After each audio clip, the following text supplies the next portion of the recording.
Zoé, votre capsule d'exhortation hebdomadaire pour une vie abondante en Christ.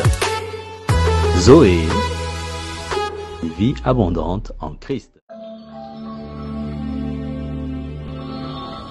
Bonjour la famille, c'est encore une joie de vous retrouver dans votre famille également. C'est Joël et Emmanuel de Family First. Zoé, avoir une vie en abondance en Christ. Et aujourd'hui, nous allons aborder sur la bonté. Comme on l'a dit la dernière fois, Dieu est amour. Et Dieu exprime son amour à travers sa bonté. Amen. La bonté de Dieu est infinie et éternelle. Amen. Elle se manifeste sous différentes formes, sous différents aspects. Amen. Elle se manifeste notamment en nous bénissant, en nous secourant, en nous pardonnant. Et malgré toutes les circonstances, malgré notre infidélité, le Seigneur est toujours bon avec nous. Donc Amen. Nous sommes appelés à être comme notre Dieu. Amen. Autant notre Dieu est bon, nous devons être bons. Amen. C'est très important ce que tu viens de dire parce que l'amour se manifeste dans les actions. Ça nous dit aussi, je vais juste vous référer la parole de Dieu qui dit dans Éphésiens 4, 32, « Soyez bons les uns envers les autres, compatissants, vous pardonnant réciproquement comme Dieu vous a pardonné en Christ. » Il n'y a pas plus grand amour que ce que Dieu nous a démontré en voyant son Fils unique, Jésus-Christ.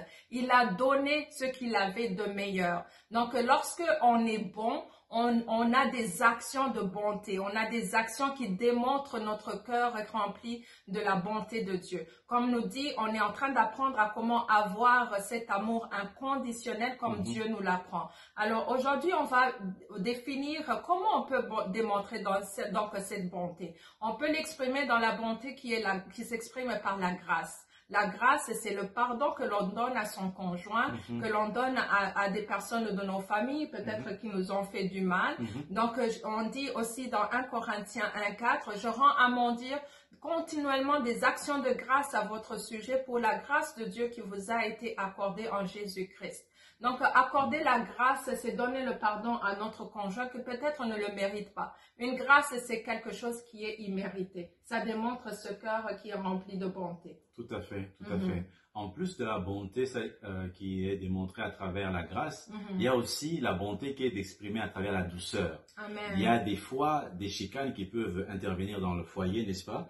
Et c'est pas toujours facile de dire certaines vérités. Mais la bonté te pousse à dire cette vérité-là avec douceur, Amen. sans jugement, Amen. sans accuser, mais tu dis la vérité. Amen. Et la troisième façon que nous pouvons démontrer la bonté, c'est la bonté qui s'exprime dans la serviabilité. La bonté reflète notre désir, au fait, de satisfaire les désirs de notre partenaire. Ça fait partie des langages de l'amour. Lorsque tu es quelqu'un qui va servir l'autre, tu vas être proactive à prendre des actions qui vont démontrer le cœur que tu as, le cœur de Dieu, que nous sommes en train de grandir à avoir, parce que nous devons refléter Christ, qui est notre exemple primordial, parfait. Il démontre sa bonté parce que il est venu pour servir. Il servait les disciples. Donc, il faut que nous soyons cet exemple. Comme Christ est venu comme serviteur, nous aussi, nous devons servir notre partenaire. Effectivement. Il y a aussi le quatrième aspect qui est la bonne volonté. Donc, on ne peut pas être bon sans avoir une bonne volonté. Souvent, dans le couple, dans les relations, il y a des changements à apporter. Alors, pour apporter ces changements, il faut avoir une certaine flexibilité. Il faut avoir un esprit d'ouverture. Il faut avoir un esprit de compromis, de partenariat. Si ton conjoint ou ta conjointe te demande de faire certains ajustements, il faut être ouvert à l'écoute.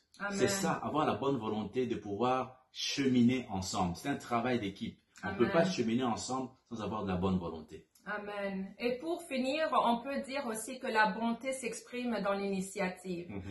On n'a pas besoin d'attendre que ce soit l'autre toujours qui prenne les devants, peut-être pour organiser un petit sortie entre couples, ou peut-être faire en sorte que tu vas préparer un bon plat pour ton partenaire, parce que ça s'exprime dans l'initiative que nous faisons. Faut pas se dire, ah, je fais toujours, c'est toujours moi qui fais l'affaire, et puis l'autre ne fait pas. Non, c'est parce qu'on a un cœur de pouvoir démontrer cet amour dans tout ce que nous faisons. Donc, l'initiative, ça démontre un cœur qui est bon, qui veut des initiatives qui vont être bon pour vous deux, au fait. À la fin, peu importe qui va commencer, vous allez tous les deux en bénéficier. Donc, l'initiative, c'est être le premier à ouvrir la porte, le premier à sourire, le premier à demander pardon ou à donner le pardon, le premier à servir à table. Pas besoin d'attendre que l'autre le fasse. Amen. Et je pourrais conclure en disant que dans Proverbe 31, 26, on décrit la femme en ces termes: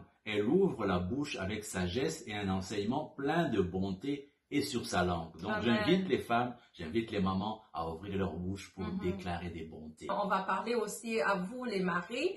Traitez-les avec respect. Elles doivent recevoir avec vous la vie que Dieu accorde dans sa grâce. Agissez ainsi afin que rien ne vienne faire obstacle à vos prières. Ce qui veut dire que si vous êtes agressive avec votre femme et vous allez prier devant le Seigneur, vous n'allez pas obtenir sa faveur ou la réponse à vos prières. Que Dieu vous bénisse abondamment.